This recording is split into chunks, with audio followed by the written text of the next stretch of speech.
Further comments? Okay.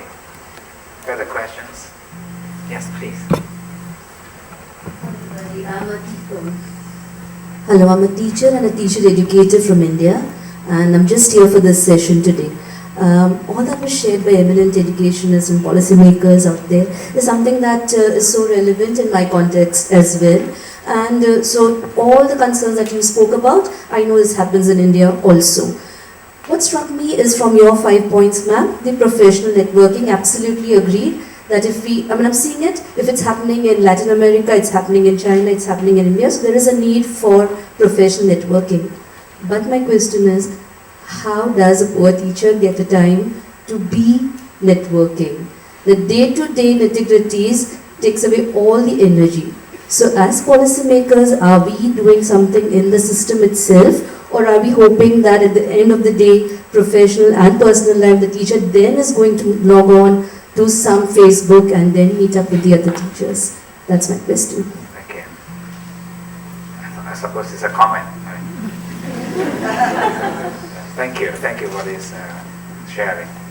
Other views, questions? Yes, please.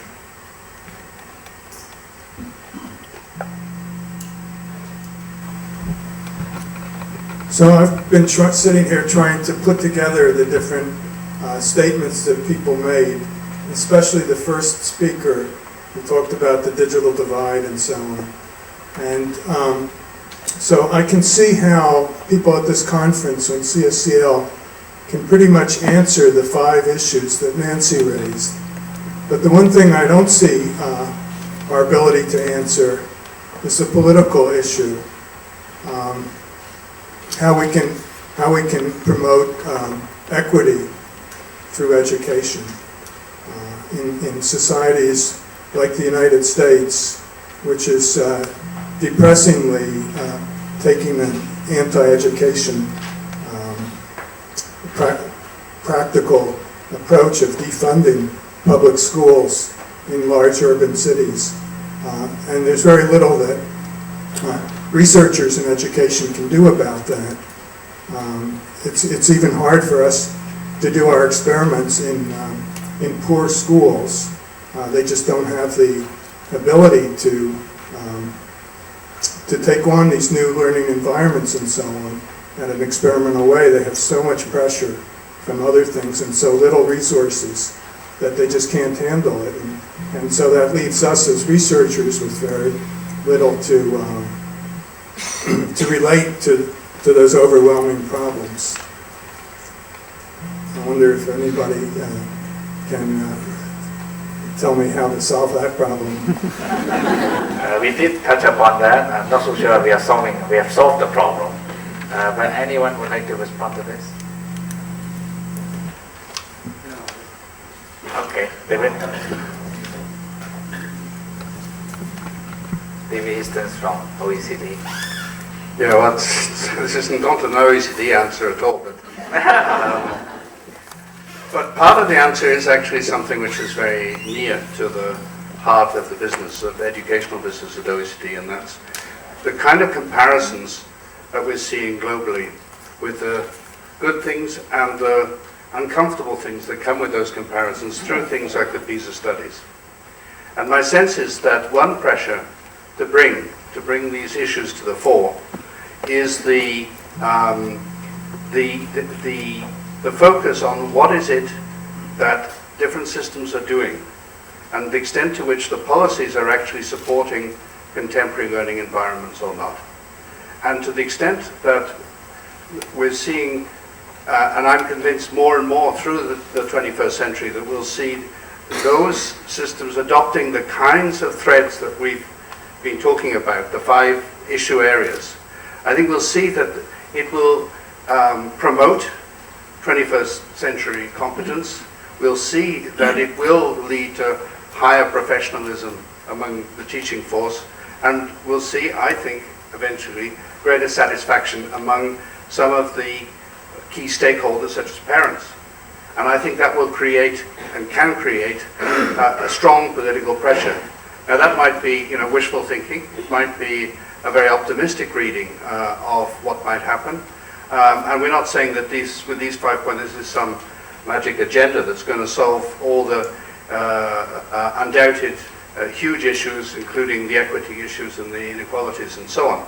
But we do think that creating inclusive learning environments for all, along the lines that we've said, is possible, and that the arguments for doing so will be shared internationally and across different communities. And I think those messages, part of what we're talking about, been talking about the last 2 days, is how can we marshal the arguments and how can we clarify the options and the possibilities around those 5 headings so that it'll be less and less possible to say, oh, it can't be done, or this is not of interest to people in our country, and so on. We think it is actually a global set of issues that do concern all of us.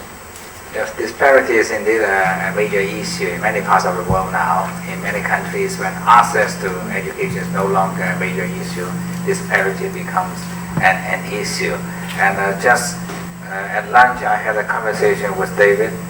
Yesterday, we visited the old walled villages in new territories, and struck us what was basically catching our eyes were the civil examination results, which were very prominently displayed everywhere to demonstrate the kind of prominence of the village. And that was still part of our education system. That is, it was basically designed for screening, selection, classification, ranking.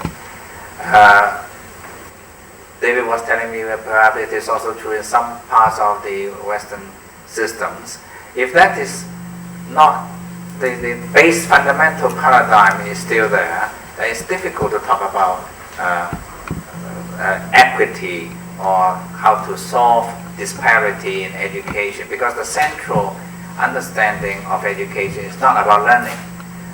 The other example is, say, Shanghai and Beijing, these big cities in China. The enrollment ratio for high school graduates is over 90%, and anybody who wants to have a place will have a place. But then parents still feel a huge pressure because they want to get into the top school, the top university. So if the the fundamental paradigm is not learning, then we cannot solve this problem of disparity. Nancy? Machita?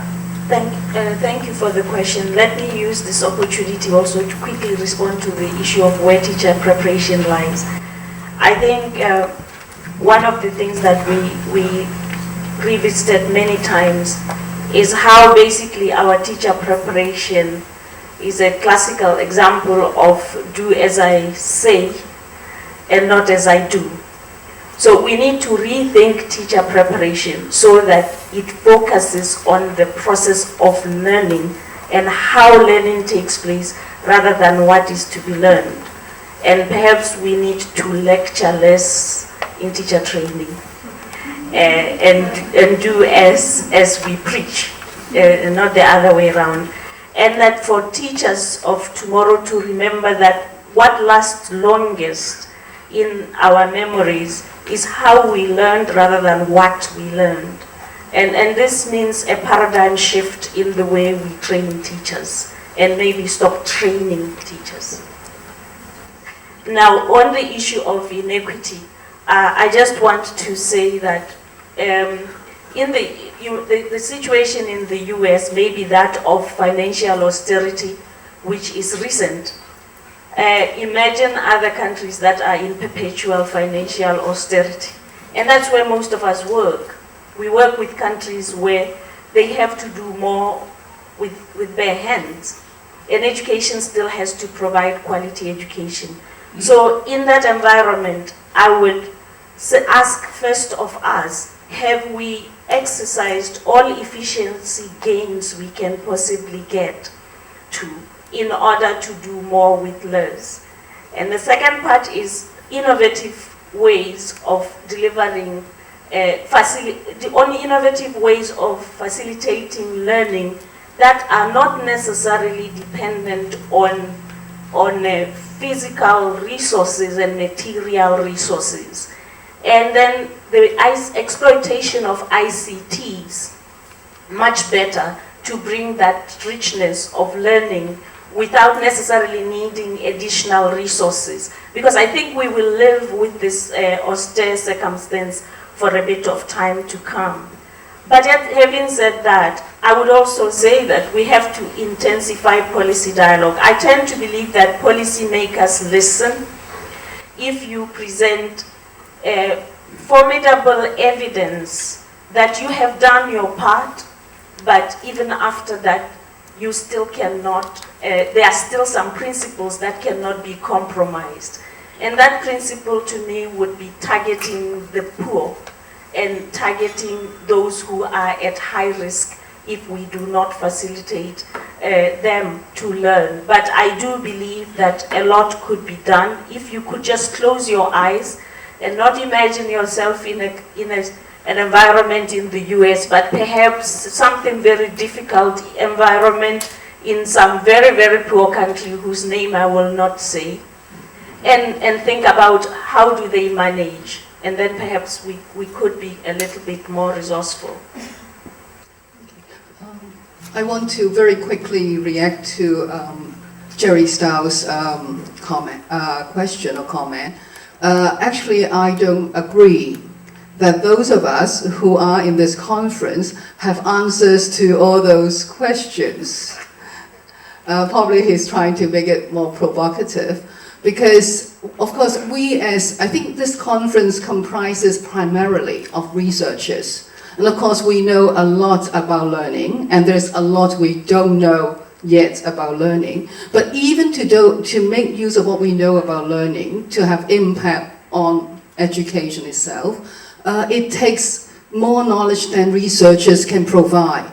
And it takes more efforts than researchers can provide. And what we've been here sort of struggling with is how we can actually build networks and partnerships within our own countries, within our own places, as well as across. So, yeah, thanks.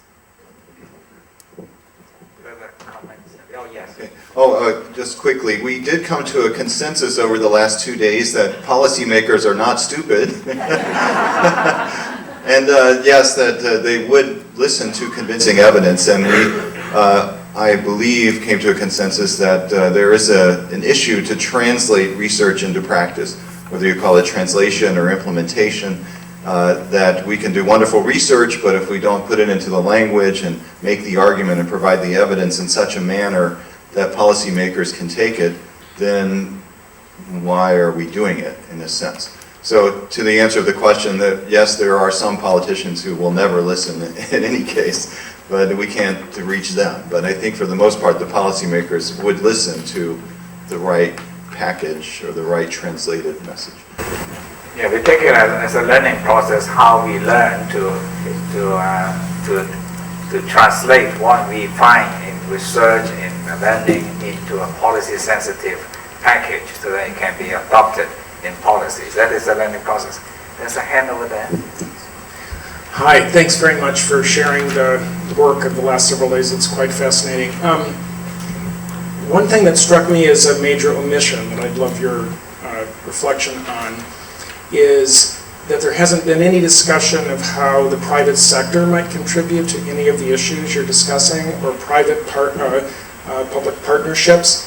There are an enormous number of companies who are very concerned about the quality of the potential workforce that they're wanting to hire and not able to find often.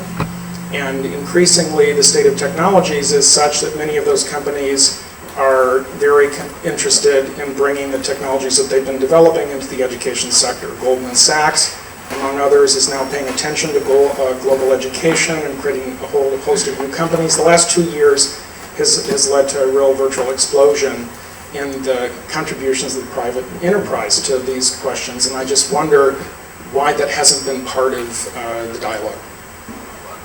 We didn't touch upon this, but we are quite good at improvising, so. Marcia, are you responsible?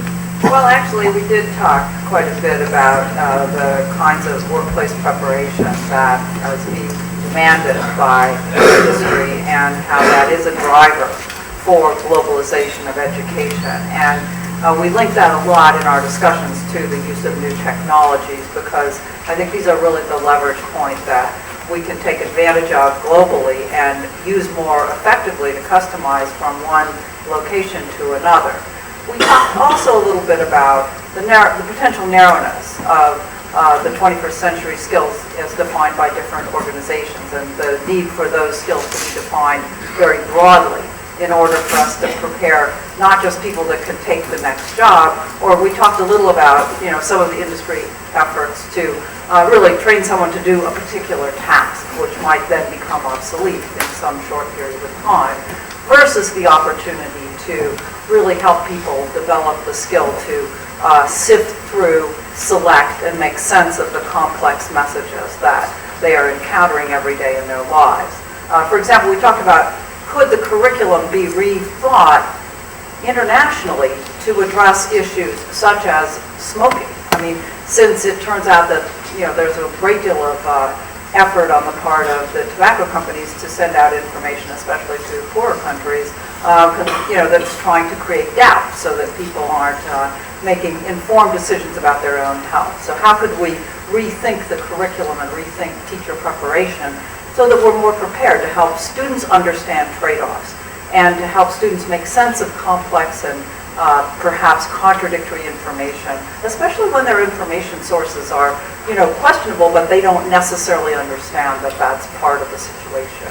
We extended that to discussions of issues such as global climate change and just international health concerns in general, and really thought about how that might be a very important leverage point for building more global concerns and global solutions to education. And I think you're absolutely right that this is also an area where partnerships with industry and a broad range of other groups would strengthen the solution. Dr. Kim.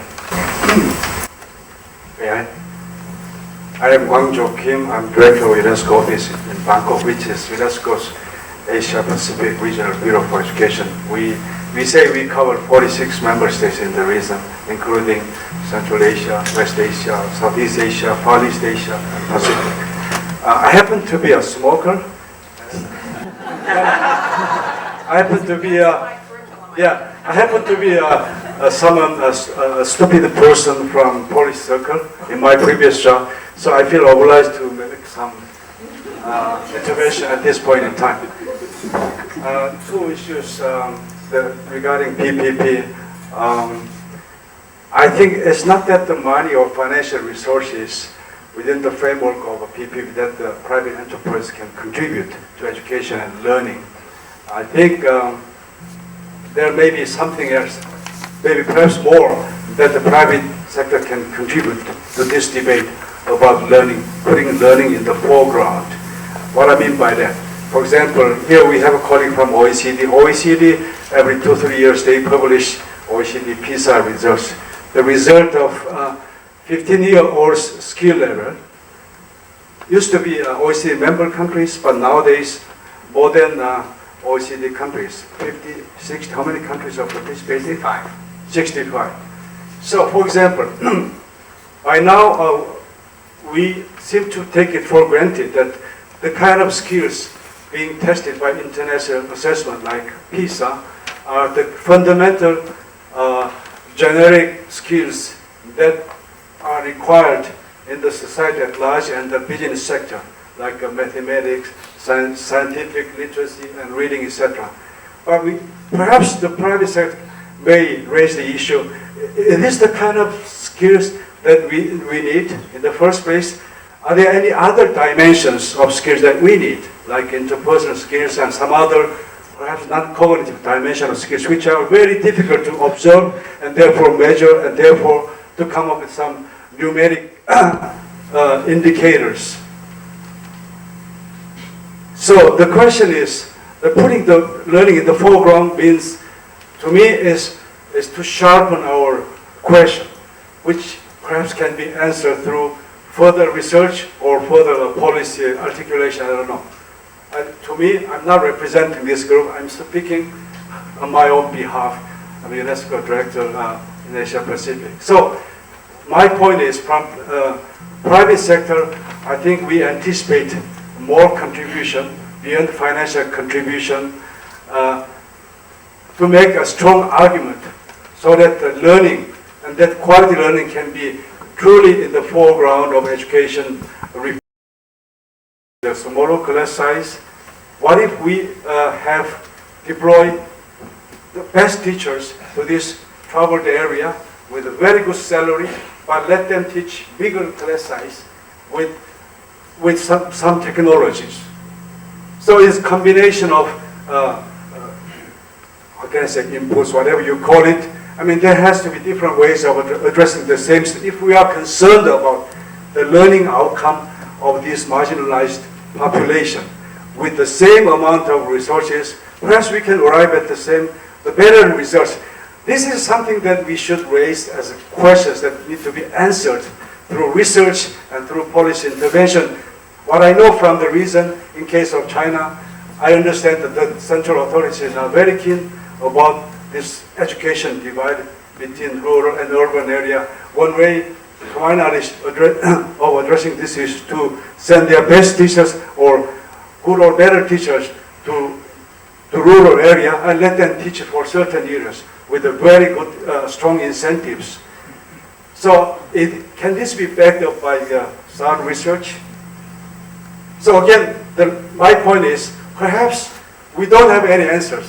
That's very clear from the last 2 days debate. But we may sharpen the questions that can be addressed by both a group of people working in the policy area and the research community. Thank you. Yumura, before we come to the next question. Thank you. I'd like to expand on what Dr. Kim has said. We spent a considerable amount of time talking about the divorce between research and policy on learning. And we also tried to identify why there was such a divorce and how we could reconcile differences. We know there's a lot of research out there on learning, but the kind of research that influences policy tends to have to be of a certain kind. It also tends to have to be larger scale, etc. And it also has to be very persuasive. When we talk to policymakers, they always say, oh, we have competing needs for resources. We have limited resources.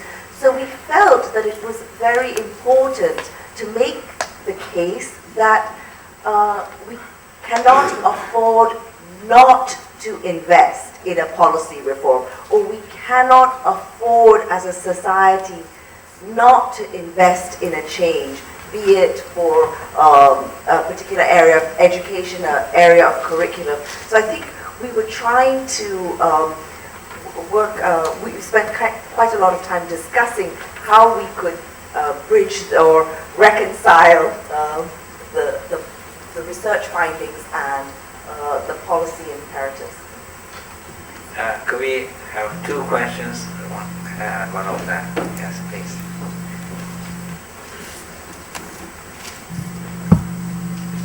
I'd like to speak not only as a researcher but also as a parent and as a concerned citizen. You mentioned parents twice, for example, by saying that parents are pushing their kids for the better schools or pushing their kids to maybe things that are that we as researchers do not think that this is where the parents should push their kids to. However, we live in a media-rich, consumer-based society. On one hand, we have PISA and we see all the results. On the second hand, we read in the newspapers maybe results from or recommendation from policymakers like yourself, and then we go back to the teacher, like the lady in India just mentioned, to the teacher in the field, and as parents, we apply even more pressure. It's not that this PISA on one hand, maybe PISA should be eliminated just for the sake of reducing the enormous pressure just to look on numbers and numbers and numbers and not in qualitative education. And my question is, can we afford give up the private sector? Can we avoid saying, oh, private sector, you are just concerned in a subset of what we think that should be done, so we don't want you as a partner? What are we asking? Are we asking only for non-profit organization to do the job, or are we asking just for a public company, just for the public sector to do it? I think that if we, maybe if we have a very rich set of goals, maybe we need also to sometimes be more pragmatic, and maybe even embrace sometimes the private sector when maybe it's not necessarily following the same goals that we would like to do, but maybe by actually putting this into action, we can also maybe put them also, harness them into a certain vision. But right now the situation is that we have the picture on the field. There's a lot of pressure from parents, from policymakers, and he does not have the time to go and do a lot of another teacher preparations in order to be better. And I think that I'd like to listen to more maybe some pragmatic issues. How can we actually take the very good ideas and actually put them into action in everyday life? Thank you. Could we have another question?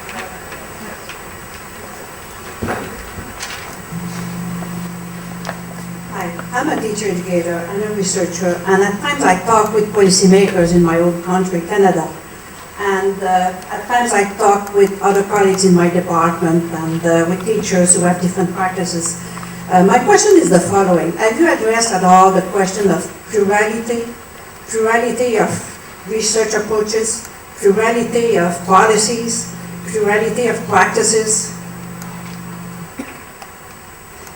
Because somehow, if we leave it singular, if we look at the relationship between research, policy, and practice, it looks simple. But as soon as we put that plural, what have you come up with? Yes, please. Oh, hi. Thank you. I'm trying to remember what my question was.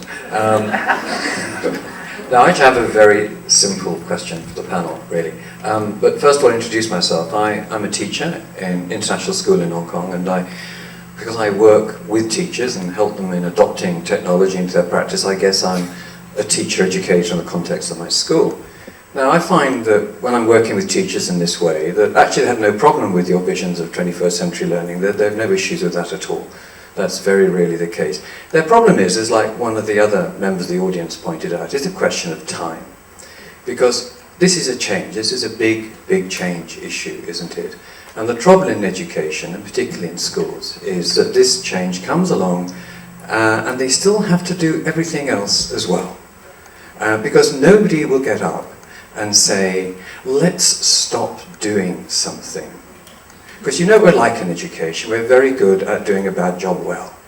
And we'll carry on doing it until somebody tells us to stop doing it. Now, my invitation to members of the panel is, what would you advise from what you've learned from your research that we should stop doing if we are to bring about this new vision of learning?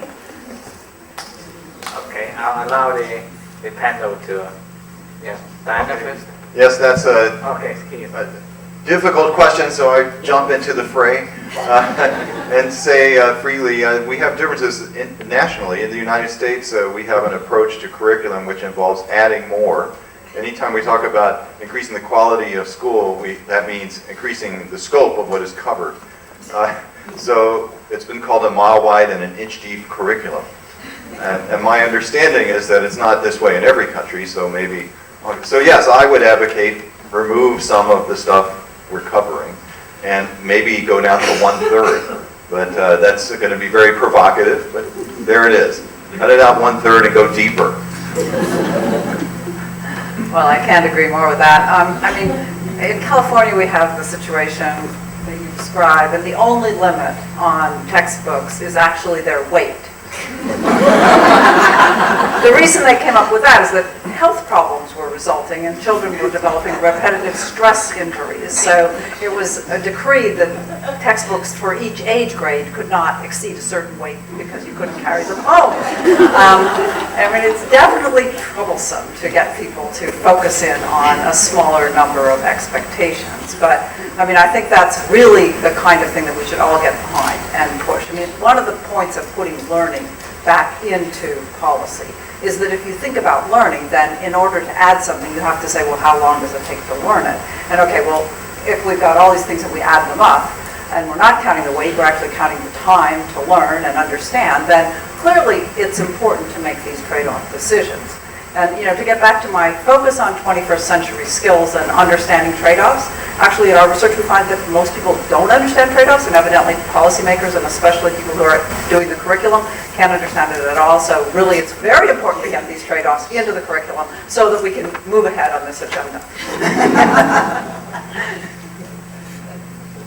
Thank you. Well, I think this issue actually picks up on the points that were made about the private sector, and also the point that the lady from India made about time and where it's all going to come from, and the issue of policy generally. And certainly we agree that the burden on the teacher is huge, and there is a lot to learn. So we have to be able to harness the private sector to help us, because it cannot all be done within the public sector. But that word harness is the critical word. This means educators being in the driving seat of this.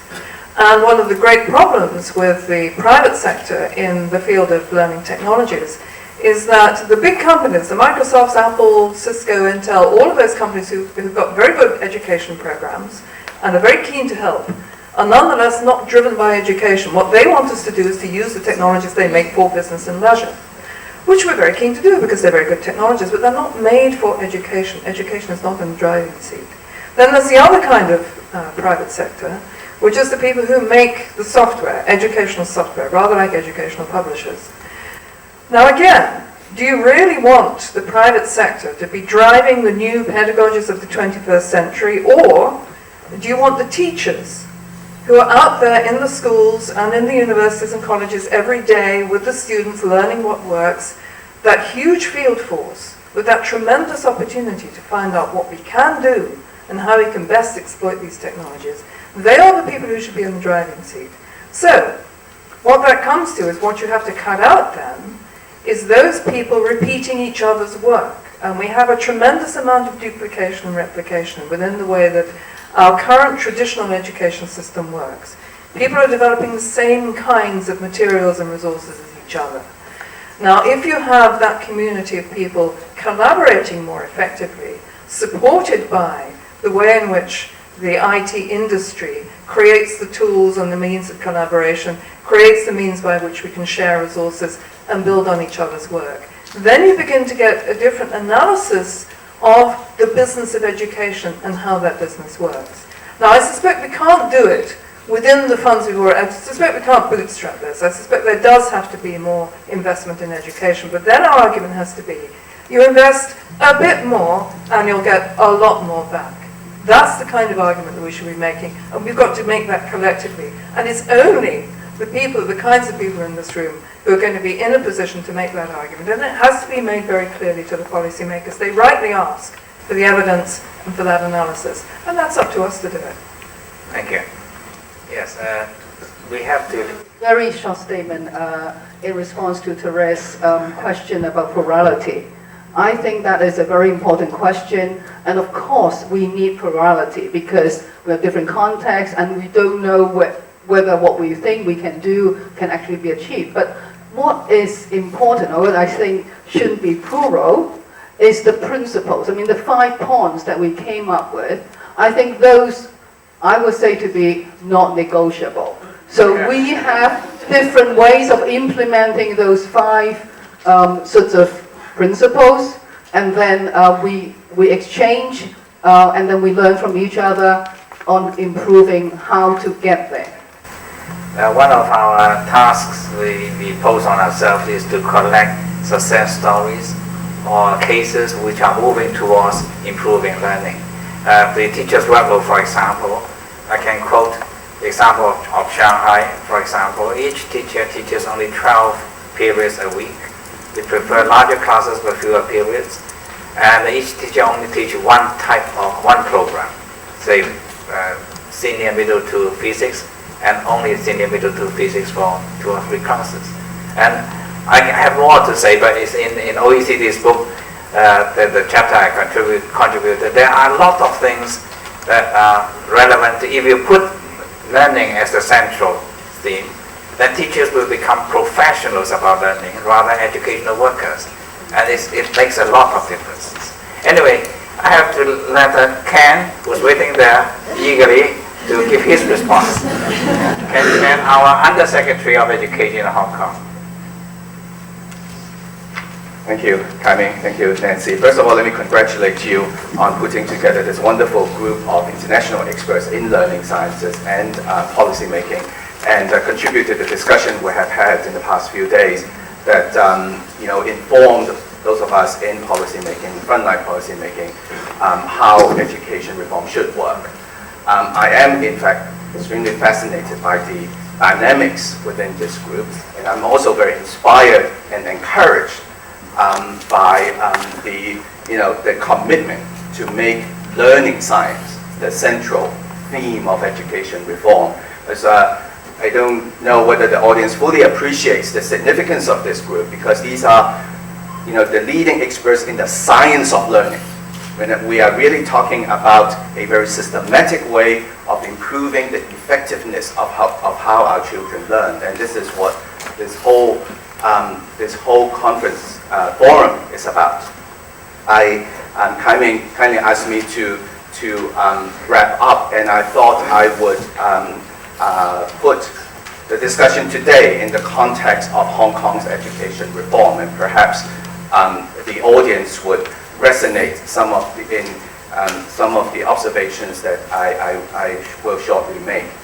We started our education reform in year 2000 at the turn of the 21st century. Learning has always been central to our reform, partly because Kai Ming, Nancy, and his colleagues at Hong Kong U play a pivotal part in our whole movement. Now,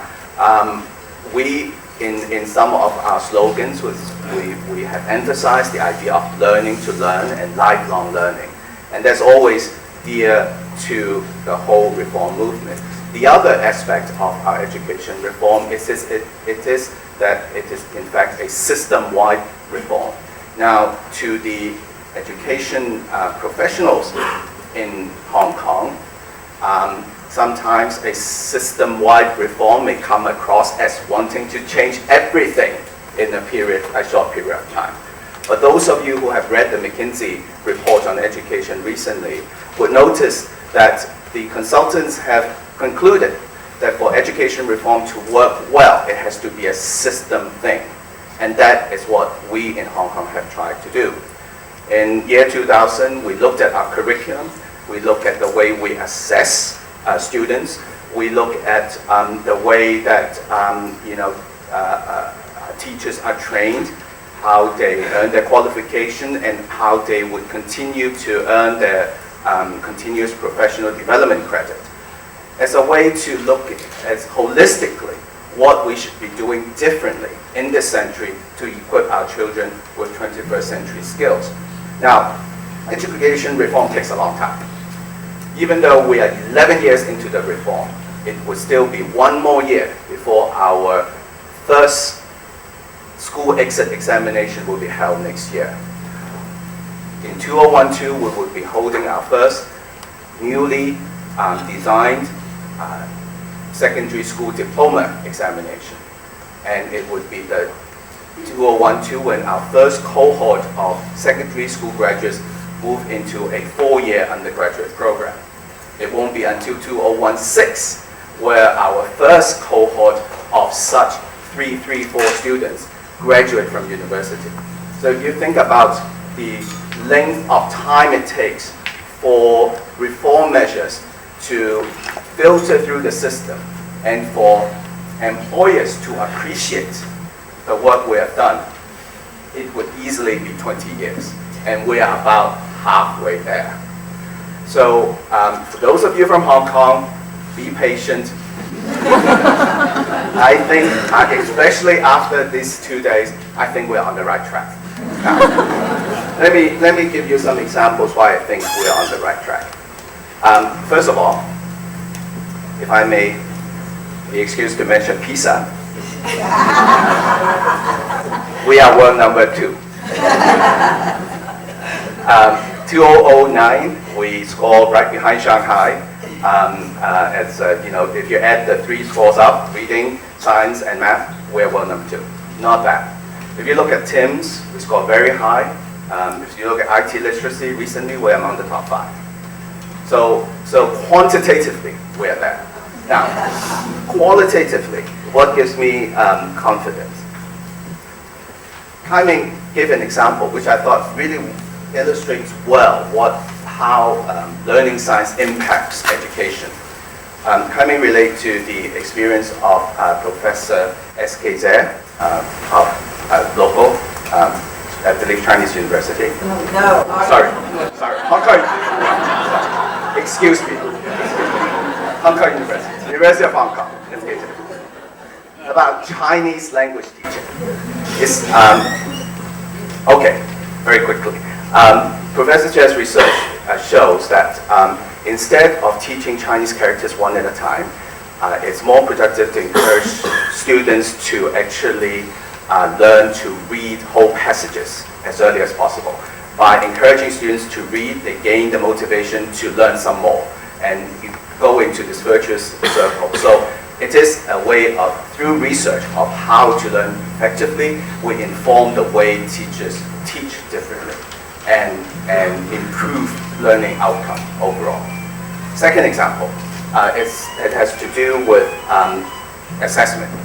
Recently I came across a school in a junior secondary school in Hong Kong. The history teacher gave the students an assignment to learn about British colonialism and how that affects different countries around the world. Now, in the final exam, instead of the very traditional history exam where you are supposed to regurgitate the exact year where the British gunboats came to Hong Kong, the teacher asked the student to research one country of their choice, how British colonialism has affected that country. And so a lot of students pick Hong Kong because we are in Hong Kong. A student picked Ireland, another student picked Uganda.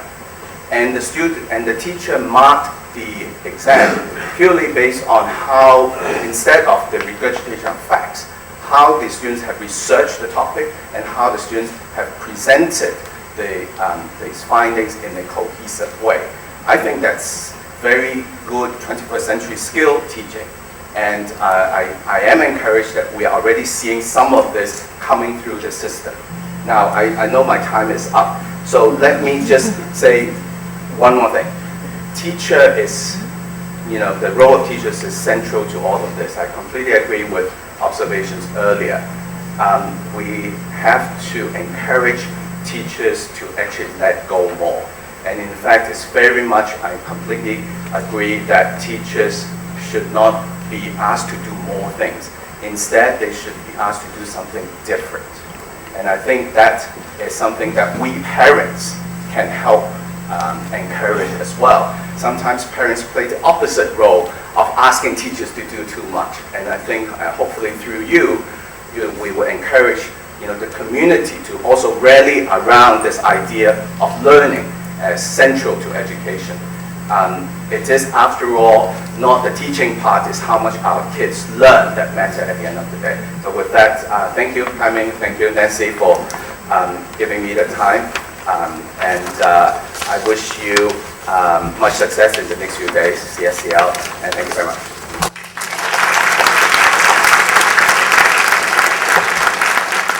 Thank you, Ken. Although we've been very good friends for many years, it's the best piece I've heard from you. Most encouraging. But do you know what his profession was? Guess? Teacher? Principal? He was one of the executive directors in the Jockey Club. And he became very, very passionate about education. And he understands education sometimes more than we educators. Now we owe the panel a rounding up because we were very busy preparing for this forum. We didn't even adjourn the meeting. So, but anyway, we have we have two very passionate and very committed days, and I appreciate very, very much. These are fine scholars, fine academics, and fine policy people in their respective disciplines and respective institutions. But when we come together, we look like, we talk like minds. We never met each other. I'm quite sure we come from very, very diverse background, very diverse assumptions. Nonetheless, for the sake of our children, for the central theme of learning, we are one. Thank you very much, and thank you also for coming to this talk. Thank you.